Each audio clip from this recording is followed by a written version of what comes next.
Nathaniel walked into his office like a storm, and what he saw knocked the air out of him. Standing in front of the whiteboard, surrounded by numbers and symbols he'd been trying to crack for months, was a 7-year-old girl, his housekeeper's daughter. "What did you do?" His voice cracked through the quiet office. The girl didn't answer. She just stepped back, hands pressed against her chest. "I've been working on this for months. Months." He walked toward the board, staring at the chalk lines, the small, uncertain handwriting of a child. "And you." He stopped. "I knew letting you come here would cause a problem." Evelyn ran in, still holding the cleaning rag. "Mr. Cole, please, I'm so sorry. She didn't mean to." "You're fired." Just 2 words, but powerful enough to wreck Evelyn's life and her daughter's. What Nathaniel Cole didn't know, what he'd find out in less than 24 hours, was that those scribbles, made by the girl he'd just humiliated, were worth $10 million, and that begging a 7-year-old for forgiveness would be the hardest thing he'd ever do. Chicago. An ordinary morning 6 weeks earlier, Nathaniel Cole, 38, owned Cole Industries, an industrial R&D company he'd inherited from his father 6 years back. 200 employees depended on the calls he made, a board that questioned him every time a project slipped, and a last name he still felt like he hadn't earned. He worked 16-hour days, barely slept, barely ate, and he treated people the same way he treated numbers, like pieces that had to fit exactly where he needed them to fit. For months, he'd been locked in his office chasing a formula. If it worked, it would be the biggest contract Cole Industries had ever signed. And proof, finally, that he wasn't just his father's son. Evelyn Carter, 30, had been his housekeeper for almost 2 years. A single mom. Lily's father had left before she turned 2, weeks after a doctor told them, bluntly, that she'd probably never speak normally. He couldn't handle that word. Evelyn learned to live with it, to understand it, to love her daughter for exactly who she was.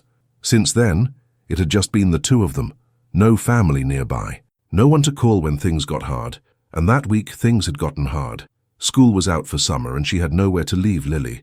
"Mr. Cole," she said that morning, voice low, like someone asking for a favor she knew she shouldn't be asking. "I don't have anyone to watch my daughter this week. Would it be a problem if I brought her with me? I promise she won't be any trouble." Nathaniel, not looking up from his papers, answered on autopilot. "One condition. She stays quiet. In the laundry room playing, no wandering around, nothing touched. I'm at a critical point with this project and I can't have distractions. I promise, sir. You won't even know she's here." Lily was quiet. The kind of quiet you notice and don't notice at the same time. She avoided eye contact, covered her ears at loud sounds, the doorbell, the blender, the car starting. And when something threw her off, a sudden change, a loud voice, she froze like the whole world needed to stop for a second so she could catch up. Lily was autistic. Evelyn had known since Lily was 3. She knew the cost of it too. The looks from other parents, teachers who couldn't understand why her daughter wouldn't meet their eyes, the well-meaning neighbor who said, "Don't worry, she'll grow out of it." But she also knew something else, something almost nobody had the patience to notice. Lily loved numbers, patterns, order, sequences. They calmed her in a way nothing else did. She could organize things for hours, by size, by color, by count. When something broke a pattern, she caught it instantly, like her brain was built from the ground up to find the error nobody else could see. At her old school, nobody had noticed that. Her teacher called her checked out. The other kids left her out of games, not out of cruelty, just the way kids exclude what they don't understand. Evelyn had gone to the principal more than once, asking for a little patience, and walked out every time with the same feeling, that she had to fight this battle alone everywhere, just to get someone to see her daughter as more than a list of problems. What Evelyn didn't know was that in just a few days, she'd be fighting that same battle somewhere far more dangerous, her boss's office. "Stay right here, baby," Evelyn told her that first morning, setting her up in the laundry room with crayons and a notebook. "Nice and quiet, okay? I'll be close by." Lily nodded without a word and sat on the floor by the washer, where the steady hum of the machine, strangely, felt like comfort. For days, she kept the deal.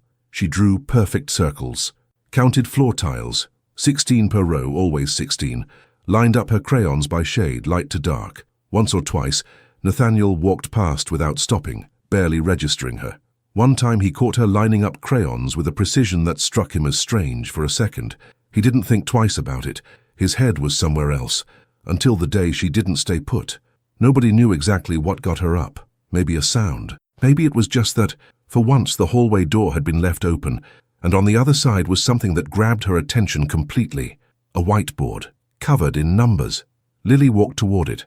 Nobody saw her go. She stood there for several minutes, head tilted slightly, eyes moving line by line, taking in every symbol written in Nathaniel's tight, nervous handwriting.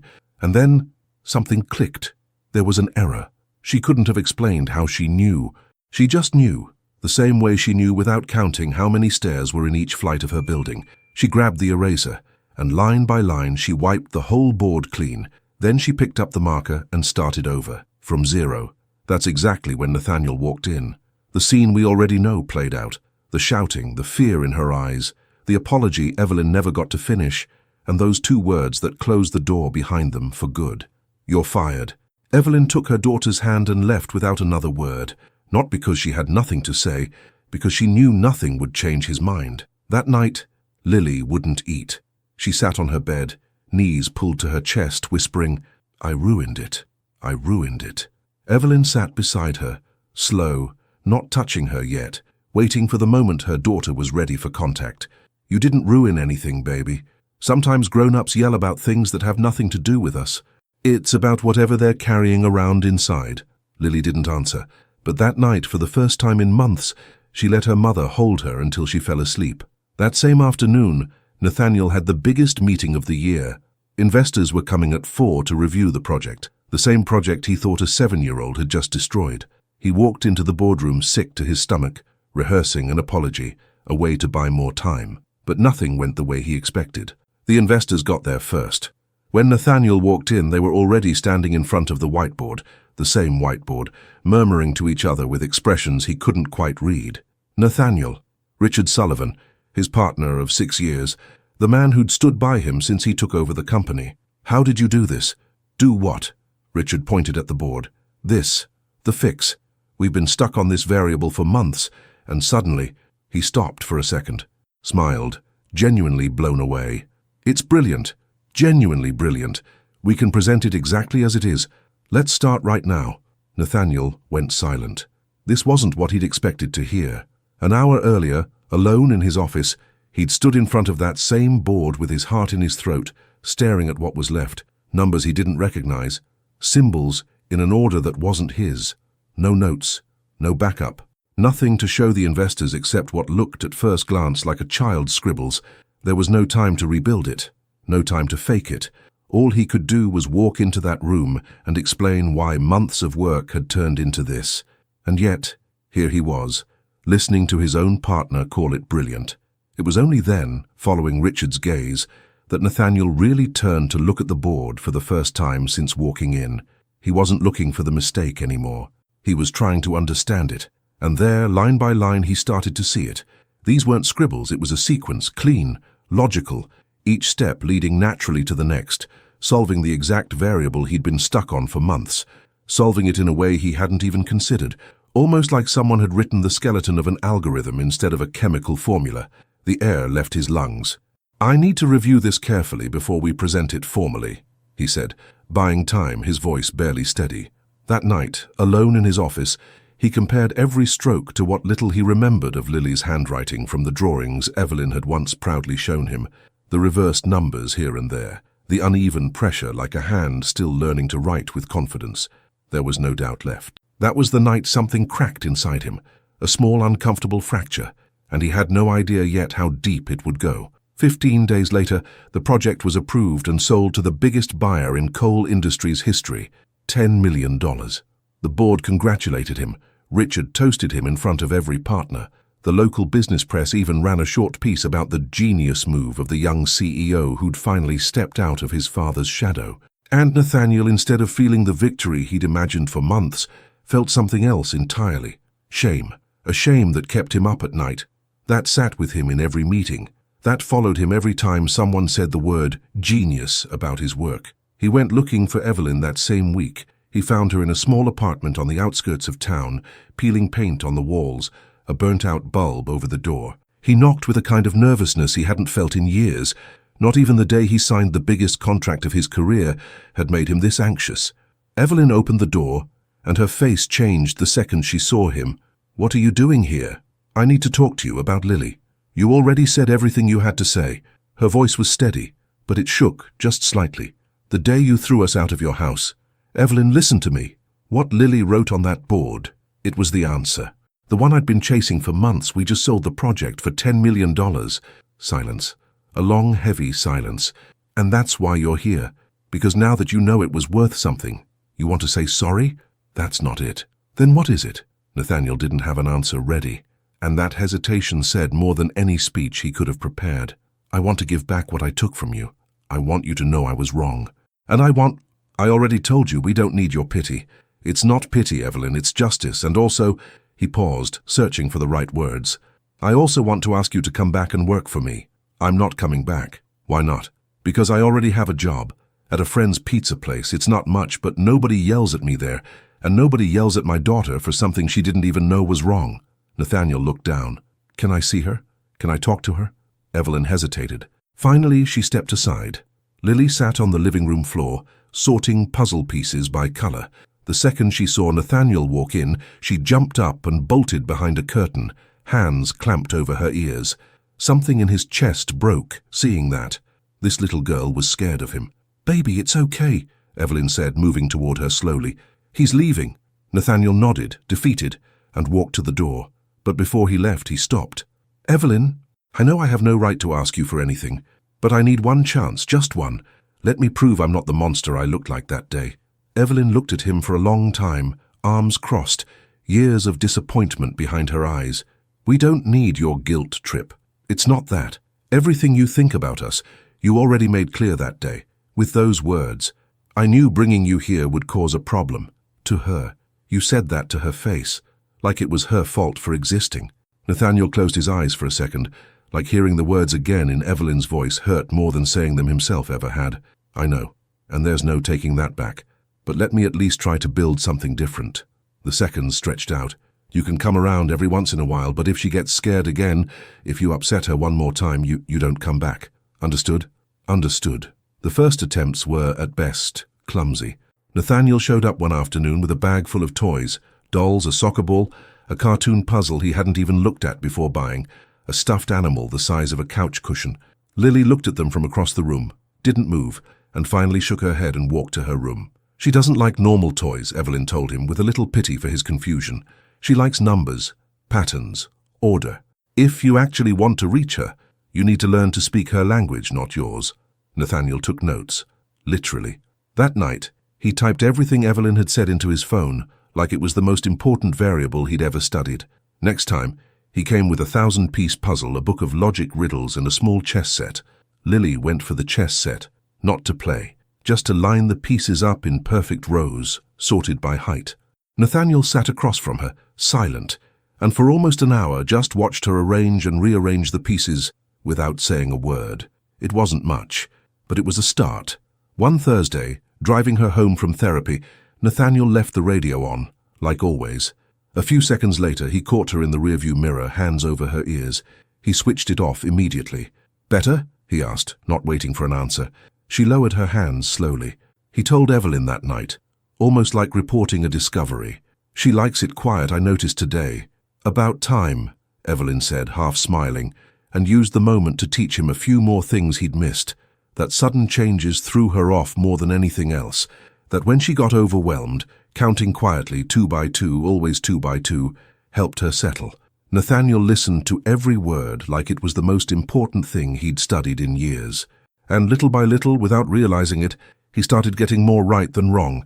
Riding that small win, he made a mistake 2 weeks later. He decided to take them somewhere loud. A big indoor play place, ball pits, slides, blaring music, without telling them where they were going. He wanted it to be a surprise. He thought, naively, that a big enough gesture could make up for the damage he'd done. The second they walked in and Lily hit that wall of noise, flashing lights, kids screaming and running everywhere, she clapped her hands over her ears, squeezed her eyes shut, and bolted for the parking lot. Evelyn ran after her instantly. Nathaniel ran too, but stopped a few feet back, watching Evelyn kneel in front of her daughter, talking low, holding her hands, counting with her. 2 by 2, the same count he'd learned just days before, until Lily's breathing slowed back down. And standing there at a distance unasked, Nathaniel finally understood something no report, no therapist, No explanation had ever made him get what it actually felt like to live in a world that wasn't built for your senses. He walked over slowly and crouched down to their level. "I'm sorry," he told Lily, not getting any closer than he needed to. "I shouldn't have brought you here without asking. Let's go home." In the car, Lily put on her noise-cancelling headphones and stared out the window in silence. Nathaniel watched her in the rear view the whole drive, not saying a word, understanding for the first time that loving her right didn't mean imagining what he would have wanted as a kid. It meant learning with real humility what she actually needed. It was a lesson that came just in time, because what was coming next was about to test a lot more than his patience. A week after the play place, Nathaniel tried again, this time with something simpler. He offered Evelyn her job back, better pay, flexible hours, no more ridiculous rules about laundry rooms. "No," she said without hesitating, "and it's not about pride, even though I know that's what you think. Then what is it? Because if I go back, I'll always be the housekeeper you owe something to, and I don't want that. Not for me, not for her. Whatever we're building, if we're building anything, I want it to start even, not with a debt hanging over it." That night at the pizza place, her friend Jenna heard the whole story while they closed up. "And you're not scared of turning down something good out of pride?" "I'm more scared of teaching my daughter that she has to accept scraps from someone who hurt her, just because he apologized nicely." Jenna didn't say anything else, just squeezed her shoulder, and they finished closing in silence. Nathaniel didn't know what to say, and for once, he didn't push. The call came on a Tuesday, just after 6 in the morning. Nathaniel was about to leave for a last-minute meeting with overseas investors, one he'd been waiting on for weeks. When his phone rang, he picked up expecting Evelyn's voice. He got Lily's instead. "Mommy, Mommy," that was it. The same 2 words over and over, her voice cracking right on the edge of tears. For a kid who struggled to find words even when calm, hearing that in that state meant something was seriously wrong. Nathaniel didn't ask a single question, didn't hesitate for a second between the meeting and that call. I'm coming, don't hang up." He cancelled everything without a word of explanation and drove like he'd never driven before, hands sweating on the wheel, heart outrunning the engine. When he got there, Evelyn was on the kitchen floor, pale, barely conscious, and Lily was on her knees beside her, still gripping the phone, repeating the same 2 words like stopping would make something terrible happen. He carried Evelyn to the car, got Lily in too, and drove to Lakeside General without stopping at a single light. The waiting room, the white hallway. Lily in a chair too big for her, not crying, not screaming, just staring at the closed door, waiting for someone to come out and tell her mum would be okay. Nathaniel sat beside her, said nothing, didn't try to comfort her with words he knew wouldn't help. He just stayed, present. That was maybe the only thing he could actually offer right then. The minutes crawled, and finally, a doctor came out. Severe exhaustion, dehydration, stress, sleep deprivation. She's going to be fine, but she needs rest, a lot of rest. The relief hit Nathaniel so hard he had to sit back down. "Can I see her?" he asked, his voice still shaking. "She'll be out for a bit from the IV. But yes, you can both go in."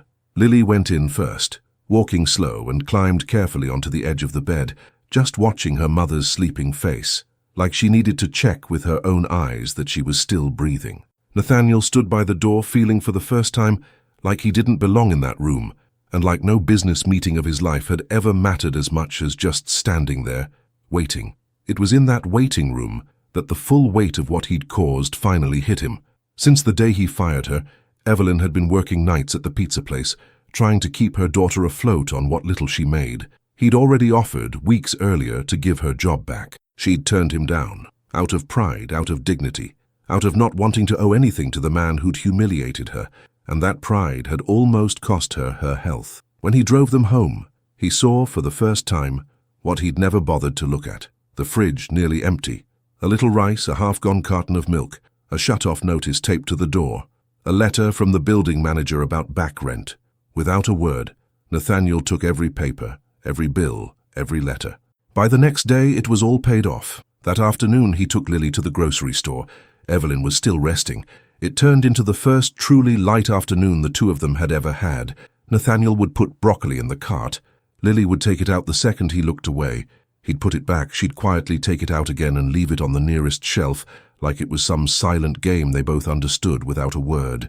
In the cookie aisle, Lily started grabbing bags, chocolate, colorful ones, chips, and stacking them in the cart, one after another, without asking, without even checking his face for permission.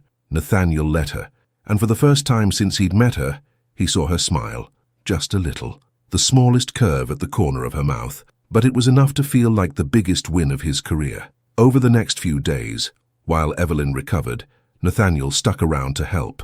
He cleaned, cooked what little he knew how to cook, usually ordering takeout and passing it off as homemade, which cracked Lily up every time, drove Lily to therapy, learned how to fit her noise-cancelling headphones, learned when she needed space, and when she just wanted quiet company. And in those days, without either of them planning it, something else started growing. One afternoon, while Lily napped, Evelyn sat at the kitchen table exhausted, and for the first time since they'd met, let her guard down. "Sometimes I feel like I'm not enough for her," she said, not looking at him. "Like I'm doing everything wrong. Like I don't have what she needs. Like I work so much I don't even have time to just sit with her." Nathaniel sat down across from her. "What I've seen these past few weeks is a mother who's carried everything alone without complaining, without giving up. That's not enough. That's everything." Evelyn looked at him, caught off guard by how sincere it was. "I don't know why I'm telling you this of all people. Maybe because at this point I'm not exactly Mr. Cole anymore." Evelyn smiled, the first real smile he'd seen from her since they'd met. "We're not there yet, Nathaniel." It was the first time she'd used his name, and he felt with an uncomfortable kind of clarity that whatever this was between them, it wasn't just guilt anymore. Neither of them said it out loud yet. Evelyn, especially, held back. She'd spent years protecting herself, protecting her daughter from anything that looked like an easy promise, and part of her kept wondering if what she felt for Nathaniel was really just gratitude wearing a different face. The weeks that followed settled into a routine neither of them had planned, but neither wanted to break. Nathaniel learned to do clumsy braids in Lily's hair before school, after watching 3 tutorials at 1 in the morning. Evelyn learned that underneath the expensive suits and board meetings, Nathaniel couldn't fry an egg without burning half the kitchen, which made Lily laugh silently every single time. Sundays became sacred. A farmer's market near the apartment, where Lily insisted on counting every fruit stand before they moved on. The same movie every time because she liked knowing exactly what came next. A short walk, always the same street, always the same order. Nobody called it a family yet, but it already felt like one. One night, clearing plates after dinner, Evelyn caught him watching her, an expression on his face she couldn't quite place. "What?" "Nothing," he said, shaking his head, almost embarrassed she'd noticed. "Just thinking about how different this house feels than mine does. It's the same house you grew up in, alone, with meetings instead of dinners." "Exactly. That's why." The following days brought them closer. Dinners the 3 of them made together.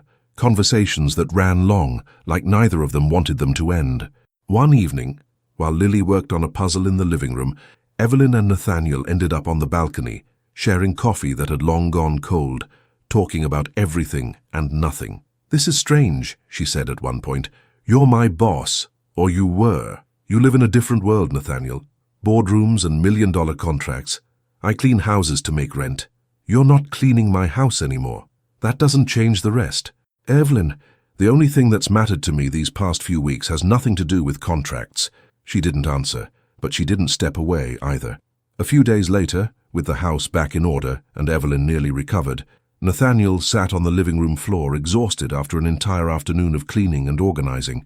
He closed his eyes for a second, and then he felt something. Lily had come over, slowly, on her own time. Nobody had asked her to. She sat down next to him and rested her arm against his. She didn't say anything. She didn't need to. Nathaniel went completely still, like any movement might break the moment.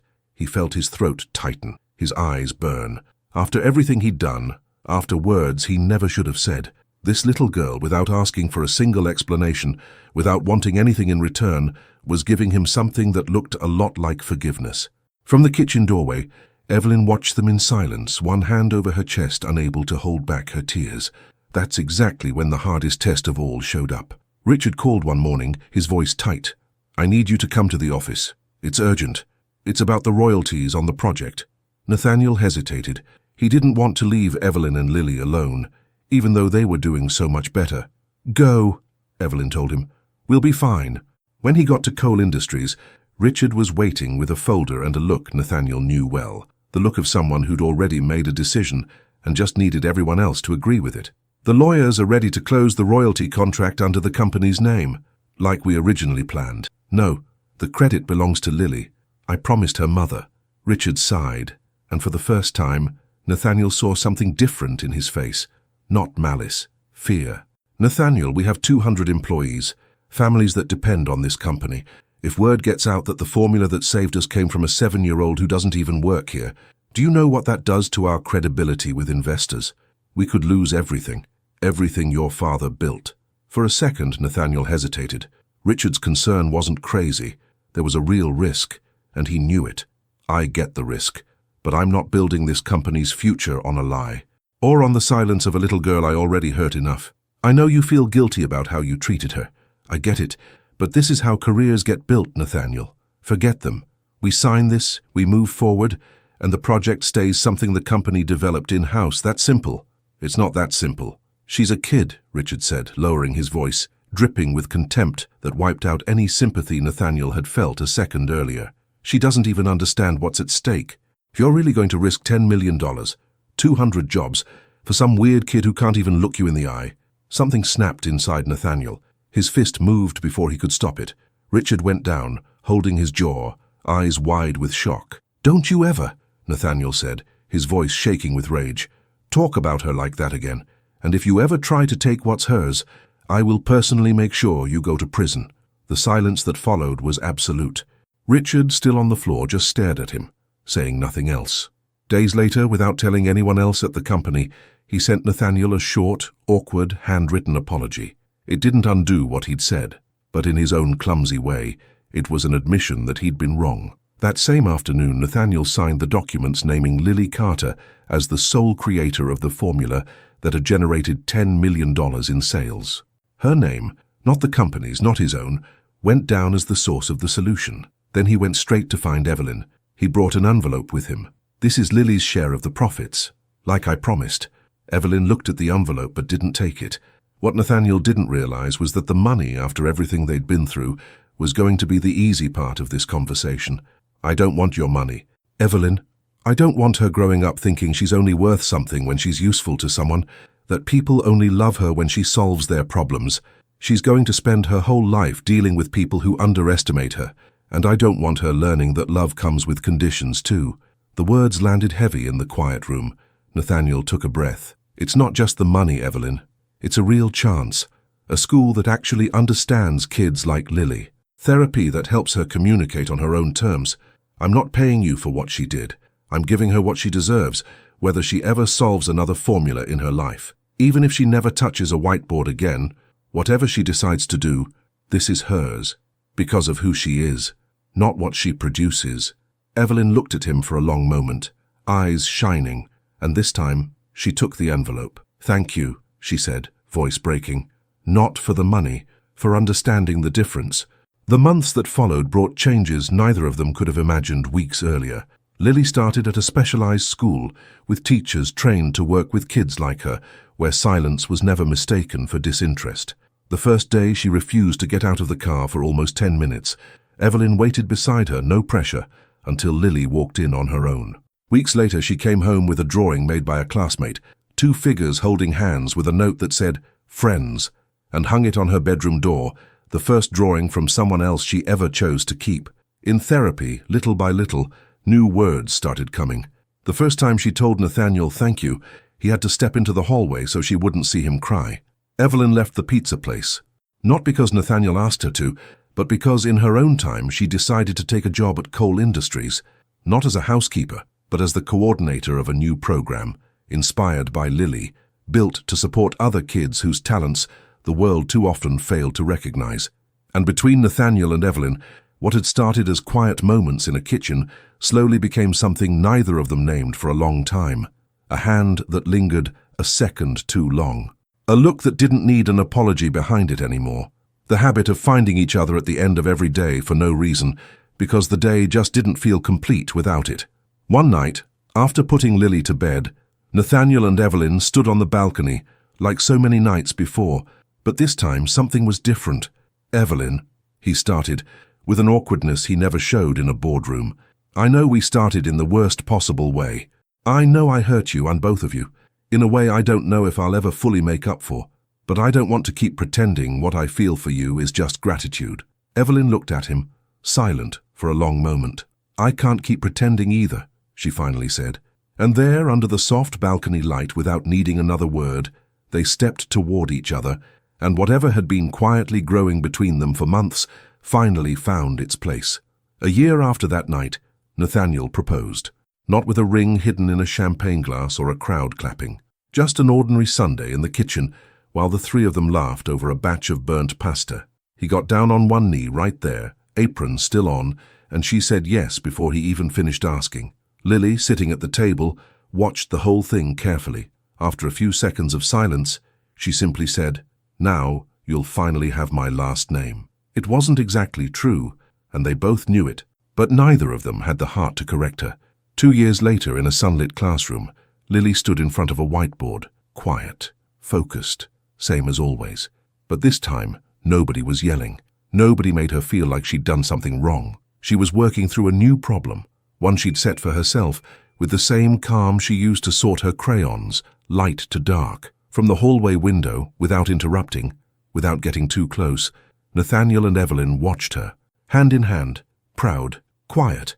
Because some stories don't need shouting to change everything. Sometimes all it takes is a little girl, a whiteboard, and two adults willing to learn that a person's worth is never measured by how useful they are, but by who they are quietly, when nobody's asking anything of them at all. If this story hit home for you, let me know from 1 to 10 how much you loved it. See you in the next story.